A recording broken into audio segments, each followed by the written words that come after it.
नमस्कार।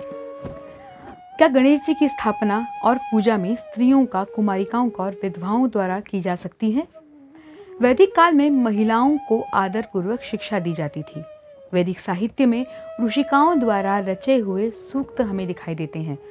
मध्य युग में होने वाले आक्रमणों ने स्त्रियों की सुरक्षितता के संबंध में काफी अड़चनें पैदा कर दी। इस वजह से संहिता काल में होने वाला लड़कियों का उपनयन भी बंद हो गया। इसके विपरीत छोटी सी उम्र में उनकी शादी होने लगी। इस कारण स्त्रियों को समाज में निम्न स्तर प्राप्त हो गया। उनकी शिक्षा भी बंद कर दी गई। वैदिक काल से ही स्त्रियों को वेद पठन का अधिकार था, जो इस वजह से कम कर दिया गया। आधुनिक काल में धर्म निर्णय मंडल ने सकेशा विधवाओं को विवाह आदि मंगल कार्यों में, किसी भी धार्मिक कार्य में किसी भी प्रकार का अनाधिकार, अशुभ या अपवित्र मानना नहीं चाहिए, इस प्रकार का निर्णय दिया है। इसीलिए गणेश स्थापना में भी स्त्रियों का सभी प्रकार से सहभाग हो सकता है। गणेश उत्सव और गौरी पूजन के समय यदि महिलाओं की माहवारी आ जाए तो क्या करना चाहिए? महिलाओं की माहवारी ये हर मास में घटने वाली एक घटना है। स्त्रियों की शारीरिक प्रकृति के अनुसार हर महीने में होने वाला बहाव का मुख्य उद्देश्य शरीर के लिए अनावश्यक भाग को शरीर से बाहर फेंकना होता है। मलमूत्र विसर्जन की जितना ही ये भाग भी स्वास्थ्य की दृष्टि से महत्वपूर्ण है। इस काल में स्त्री मानसिक तौर पर बेचैनी महसूस कर सकती है। इसके साथ ही माहवारी के कारण शारीरिक थकान भी महसूस होती है। इसी कारण इस काल में महिलाओं को आराम करने की जरूरत होती है। धार्मिक कार्य में सहभाग लेते समय यदि हम शरीर और मन से प्रसन्न हो तो ये कार्य हम मन से और प्रसन्नता से कर सकते हैं। इसी कारण माहवारी के समय महिलाओं ने धार्मिक कार्य में सहभाग न लेने का चलन रूढ़ हुआ होगा। लेकिन आधुनिक काल में सफाई की पूरी सुविधा उपलब्ध होने के कारण माहवारी के दिनों में भी महिलाएं आसानी से अपना काम कर सकती हैं। इसी कारण माहवारी की ओर अधिक सजगता से देखने की जरूरत है। हमारी संस्कृति के अनुसार हम मानते हैं कि हर एक व्यक्ति में परमात्मा का अंश होता है। इसी कारण मैं पवित्र परमात्मा का ही एक अंश हूँ और इसीलिए मैं हमेशा ही पवित्र हूँ, इस प्रकार का भाव हर स्त्री ने अपने मन में रखना जरूरी है। गणेश जी की स्थापना के बाद यदि जन्म सूतक या मरण पातक आ गया तो क्या करना चाहिए? ज्ञान प्रबोधिनी में इस प्रकार की संकल्पनाओं को नहीं माना जाता। हम मात्र शुद्धता की दृष्टि से इन सब बातों की ओर देखते हैं। घर में यदि बच्चे का जन्म हो जाए तो परिवार की मानसिकता को ध्यान में रखते हुए और जच्चा बच्चा की सुरक्षितता और स्वच्छता के लिए जन्म सूतक का पालन किया जाता है। छोटे बच्चे की और माता की देखभाल करने में घर की महिलाएं जुटी रहती हैं। इस कारण जो स्वाभाविक रूप से और सहजता से हम कर सकते हैं वही करने का प्रयास करना चाहिए।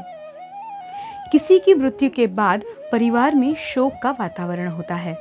ऐसे समय घर में लाए गणेश की पूजा करने की मानसिकता किसी में नहीं होती है।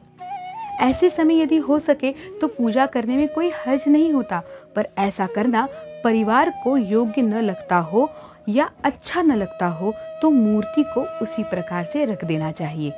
यदि हो सके तो मूल स्थान से उठाकर अच्छे से और सुरक्षित रूप से अलग स्थान पर रख देना चाहिए और आवश्यक क्रियाकलापों के पूर्ण होते ही मूर्ति का आदर सहित विसर्जन कर देना चाहिए।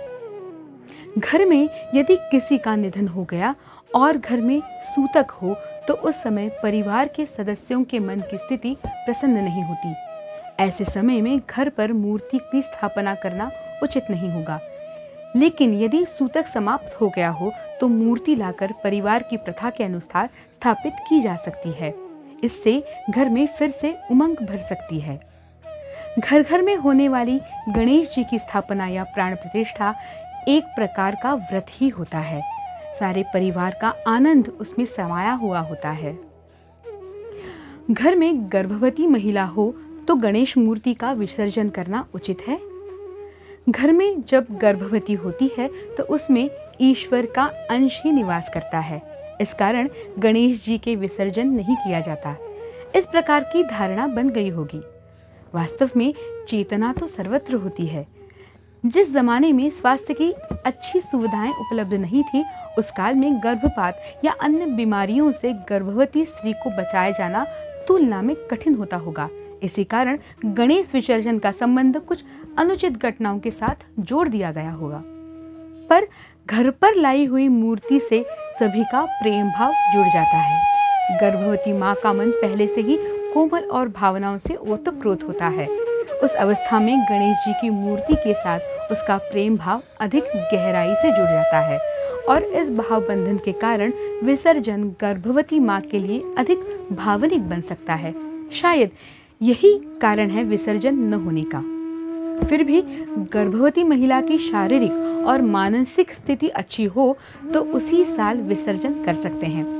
यदि मूर्ति का विसर्जन न करना हो तो विधि के अनुसार उस मूर्ति की उत्तर पूजा करके उसे सुरक्षित स्थान पर रख देना चाहिए। लेकिन घर में नवजात बच्चे के आगमन के साथ ही मूर्ति का विसर्जन करना चाहिए। पर्यावरण विचार और गणेश व्रत। आधुनिक काल में पर्यावरण की समस्या से संपूर्ण विश्व जूझ रहा है। इस कारण इस व्रत के अवसर पर पर्यावरण और सृष्टि का विचार होना अनिवार्य है। ये व्रत करते समय पर्यावरण की कम से कम हानि हो, इस प्रकार का व्रत हमें आचरण करना चाहिए। गणेश मूर्ति का विसर्जन, पूजा साहित्य का उपयोग, ऐसी संकल्पनाओं में हम पर्यावरण का विचार अवश्य कर सकते हैं, उसे अग्रक्रम देने की कोशिश कर सकते हैं। गणेश पत्री अर्थात पत्तों का महत्व। आषाढ़, श्रावण और भाद्रपद ये वर्षा ऋतु में आने वाले महीने हैं। इस काल में प्रकृति फलती फूलती है। इन दिनों में उगने वाली भिन्न भिन्न औषधियां, वनस्पतियां गणेश जी को षोडशोपचार के दौरान अर्पण करने की प्रथा है।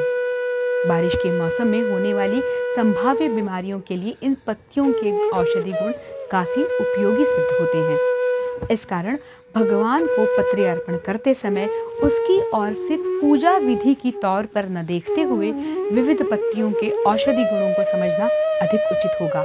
आपातकाल में गणेश पूजन कैसे करें और पर्यावरण विचार कैसे करें, ये भी समझाने का हमने यहाँ प्रयास किया है। धन्यवाद।